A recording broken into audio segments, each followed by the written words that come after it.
Assalamualaikum warahmatullahi wabarakatuh. Alhamdulillah, yang sebelumnya kita telah membahas tentang sifat wudu dan hukum-hukumnya. Namun karena waktu yang membatasi kita sehingga belum selesai, yang dimana semalam kita sudah memasuki masalah berkumur-kumur dan memasukkan air ke dalam hidung. Bahwasanya terjadi perbedaan pendapat di kalangan Syafi'iyah dan Hambaliyah. Adapun dalam mazhab Hambali, Imam Ahmad bin Hanbal adalah salah satu dari murid terbaik Imam Syafi'i. Karena Imam Syafi'i bahkan memuji beliau karena Imam Ahmad bin Hanbal menghafal 1 juta hadis. Jadi Imam Ahmad bin Hanbal itu sampai menghafal 1 juta hadis. Sampai-sampai kata Imam Syafi'i, kalau kalian bertanya tentang hadis, maka bertanyalah kepada Imam Ahmad bin Hanbal. Imam Ahmad bin Hanbal adalah salah satu seorang alim yang mengumpulkan dalam kitabnya lebih dari 40.000 hadis. Misalnya dari Abu Bakar, semua dia kumpulkan hadis Abu Bakar yang dia dengar dari Nabi atau dia melihat Nabi. Begitu juga Abu Hurairah, misalnya Abu Hurairah, semua hadisnya Abu Hurairah dia kumpulkan. Hadisnya Aisyah, hadisnya para sahabat yang dijamin masuk surga dan selainnya. Nama kitabnya Musnad Imam Ahmad. Biasanya kalau orang yang belajar ilmu hadis biasanya pasti mengenal buku tersebut. Karena ketika orang ingin menghafal ilmu hadis, maka melalui cara menghafal secara sanad, maka ia pasti memakai kitabnya Imam Ahmad bin Hanbal. Karena kalau orang menghafal hadis tidak melalui caranya, melalui kitabnya Imam Ahmad bin Hanbal, biasanya hafalan hadisnya kocar-kacir. Kenapa? Karena tidak teratur.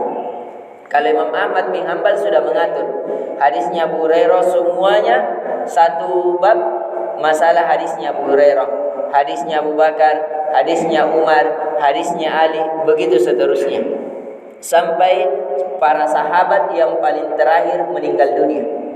Jadi itu diantara kelebihan kitab Imam Ahmad bin Hanbal yang di dalamnya dinukil 40.000 lebih hadis.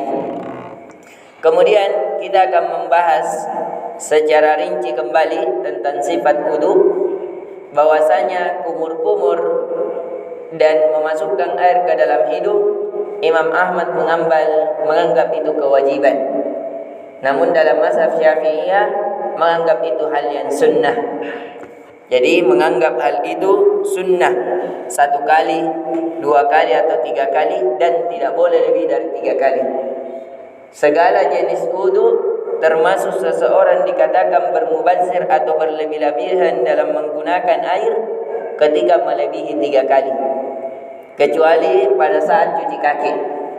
Kecuali pada saat cuci kaki bisa lebih dari 3 kali disebabkan adanya dalil dari Imam Muslim yang melafazkan dengan lafaz umum sampai bersih kakinya.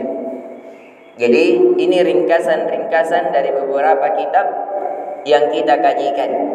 Kemudian masuk ke dalam wajah, sebagaimana yang telah kita jelaskan bahwasanya wajah adalah kewajiban wudu. Wajah adalah kewajiban wudu.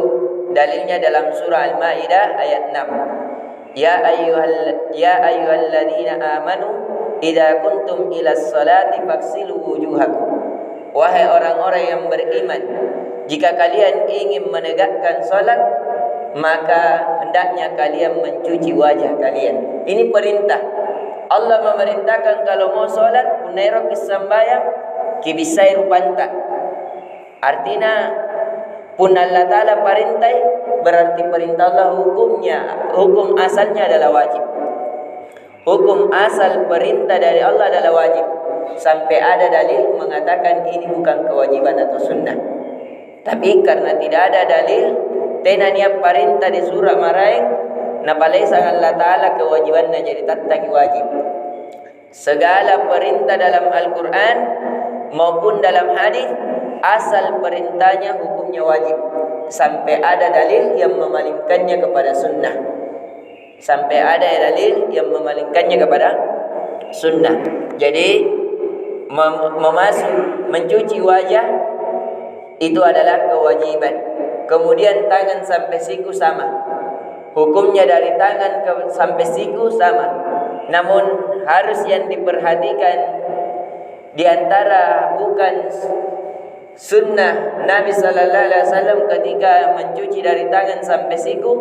Kesalahan masyarakat biasanya kalau ia ingin mencuci lebih dari satu kali, entah 2 kali atau 3 kali, biasanya dia cuci tangan kanan 1 sampai 3 kali. Baru dia lupakan 1 kali kanan, 1 kali kiri. Baru 1 kali kanan, 1 kali kiri. Ini tidak dibenarkan. Sunnahnya kalau mau lebih dari 1 kali, kalau kanan terus sampai 3 kali. Kalau kiri terus sampai 3 kali. Bukan kanan dulu baru kiri seperti orang menciduk-cidukan. Jadi sunnahnya kalau memang ingin mengulang jadi kewajibannya 1 kali. Lebih dari 1 kali mencuci tangan hingga siku itu hukumnya sunnah. Itu hukumnya sunnah. Tidak ada perbedaan pendapat di kalangan para ulama tentang kesunnahannya. Adapun wajibnya cuma 1 kali. Jadi tangan sampai siku wajibnya cuma 1 kali. Lebih dari 1 kali, 2 kali, 3 kali hukumnya sunnah. Lebih dari 3 kali ada yang menganggap haram, ada yang menganggap makruh. Makruh ialah sesuatu yang dibenci. Kenapa? Karena termasuk berlebih-lebihan dalam menggunakan air. Kemudian setelah tangan sampai siku, maka kita mencuci kepala sebagaimana yang telah kita jelaskan. Yang paling afdalnya adalah seluruh kepala. Jadi ada beberapa cara. Yang pertama kita mengambil air.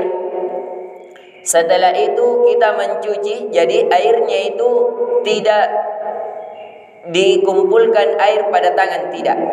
Cukup terbasahnya tangan, kemudian kita mengusap dari dagu, atas dagu tempat tumbuhnya rambut sampai ke belakang tempat akhir tumbuhnya rambut. Kemudian kita ulurkan kembali ke depan. Ini cara pertama. Cara yang kedua bisa juga dari belakang. Biasanya perempuan yang memakai ini karena disebabkan terlalu panjangnya rambutnya. Dia dari belakang dialurkan sampai ke depan dagu, kemudian dari depan ke belakang. Jadi boleh dari depan ke belakang, kemudian dari belakang ke depan. Atau boleh juga sebagian dari itu. Dia tidak jalankan tangannya ke kepalanya dari depan ke belakang atau dari belakang ke depan. Cukup diusap sebagian kecil. Yang paling minimal 3 jari. Boleh juga sebagian kepalanya karena sekali lagi terjadi perbedaan pendapat di kalangan para ulama. Apakah wajib seluruh kepala atau sebagian kepala atau 1/4 kepala atau 1/8 dan seterusnya. Jawabannya yang jelas ada terusap walaupun sebagian kecil. Sebagaimana yang dipilih dari Imam Syafi'i rahimallahu ta'ala. Jadi di kepala hendaknya ini juga banyak kesalahan. Jadi yang diusap kepala bukan rambut. Banyak karena orang terlalu buru-buru, akhirnya napate-pate kepada rambutnya begini-beginikan. Ini tidak cukup, harus mengusap masuk ke dalam kulit kepala. Makanya tidak sah wudunya. Misalnya seorang wanita ketika ingin mencuci kepalanya, dia cuma membasahi ujung rambutnya. Karena yang diperintahkan bukan rambut, yang diperintahkan adalah kepala. Misalnya seorang wanita dia mau berwudu, dia cuma membasahi ujung rambutnya. Apakah itu sudah terhitung telah membasahi kepalanya atau tidak? Jawabannya tidak.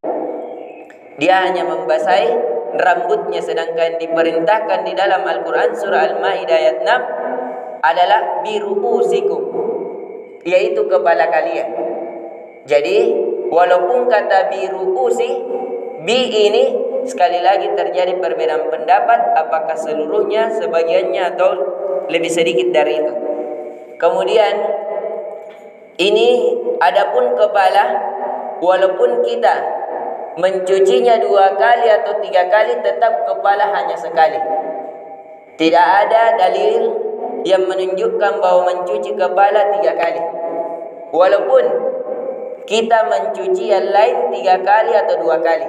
Misalnya kita mencuci tangan, mencuci muka, itu 2 kali atau 3 kali, maka kepala tetap 1 kali. Yang datang lafaz hadisnya kalau kita perhatikan semuanya begitu. Baik hadis dari istri Nabi sallallahu alaihi wasallam, atau hadis yang dibawakan dari Abu Hurairah, atau hadis yang dibawakan oleh Utsman bin Affan. Karena ketika kita mengumpulkan hadis-hadis tentang wudu, maka semuanya dari jalur-jalur ini. Ada dari jalur Utsman bin Affan ketika diajarkan tentang berwudunya Nabi. Ada dari jalur Abu Hurairah ketika melihat Nabi. Ada dari jalur istri Nabi ketika telah berhubungan badan, kemudian Nabi mau mandi wajib, Nabi berwudu dulu baru mandi wajib. Semuanya itu disebutkan ketika mengusap kepalanya cuma 1 kali. Jadi biar kita 3 kali, 3 kali tangan, 3 kali muka, tapi pada saat di kepala cuma 1 kali. Dan sisa airnya tidak mengambil air baru untuk telinga. Jadi sisa air di kepala itu juga yang diusapkan ke telinga. Telinga yang dimasukkan adalah jari telunjuk dan jari jemari jempol, itu diputar di belakang telinga, daun telinga. Itu caranya. Jadi caranya air yang dimasukkan ke dalam telinga jari telunjuk, kemudian jari jempol yang diputarkan ke belakang. Ini tata caranya. Dan yang terakhir adalah kaki. Kaki sampai mata kaki kewajibannya. Adapun kalau mau lebih seperbitis dibolehkan, tapi bukan hadis dari Nabi sallallahu alaihi wasallam. Ini cuma dari datang sahabat yang mulia Abu Hurairah radhiyallahu anhu. Bagaimana kalau ada luka dari sebagian tubuh yang kita basahi wudu, apakah boleh tidak dibasahi? Jawabannya boleh. Sebagaimana juga kalau terperban tangan karena ada luka bakar atau karena sudah patah, itu dibolehkan tidak dicuci sebagaimana dicucinya, cukup diusap, dibasah-basahi. Misalnya kalau ada luka tangan sampai siku, karena kewajiban mandi atau berwudu tangan sampai siku harus dibasahi. Ini boleh kita ambil air, kita percikkan atau kita basah-basahi perbang yang luka. Dan boleh juga kalau bahkan kayak luka bakar, kalau bisa memudaratkan seseorang, dia tidak membasahinya. Misalnya kalau dia basahi semakin parah, kalau kayak pucuk cacar, ataukah dia kalau dia basahi menunda kesembuhannya, kayak luka bakar, pedis, itu dibolehkan untuk dia tidak basahi. Dalilnya kata Allah Azza wa Jalla, la yukallifullahu nafsan illa usaha. Bacaan yang kita baca, Allah tidak membebani seorang hamba kecuali apa yang ia sanggupi. Dalilnya lagi kata Nabi sallallahu alaihi wasallam tentang kaidah la darar wa la dirar. Tidak boleh seseorang membahayakan dirinya dan membahayakan orang lain. Ini diantara juga maksud syariat adalah seseorang menjaga dirinya dari segala jenis bahaya. Sedangkan kalau begitu ia membahayakan dirinya, kata Allah, wala tuhliku ila tahlukah. Janganlah kalian menjatuhkan diri-diri kalian kepada kebinasaan. Semoga bermanfaat. Mohon maaf atas kelebihan waktu karena menyelesaikan hal tersebut. Subhanakallahumma bihamdik, asyhadu an la ilaha illa anta, astaghfiruka wa atubu ilaik. Assalamualaikum warahmatullahi wabarakatuh.